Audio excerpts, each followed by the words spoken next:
I'm Reprops, and today I'm making a Darksaber from Star Wars.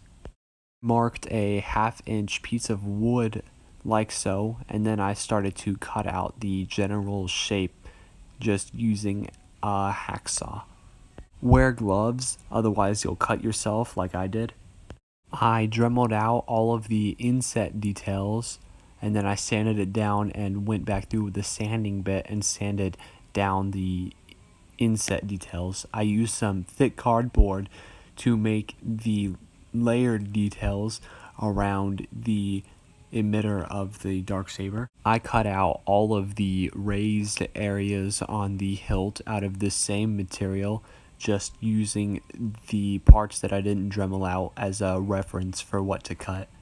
Make sure to line up all of the parts that connect on both sides.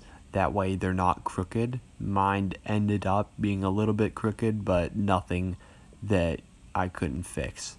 I then painted the whole thing in some gloss house paint, and then I used some tester's paint to paint all of the areas that needed to be silver. This gave it a slightly weathered look as the black showed through the acrylic. Overall, I'm really pleased with how this came out. The weathering looks pretty nice and the shape of it is pretty good. I made a lightsaber blade out of some reflective tape and some cardboard, which I painted black.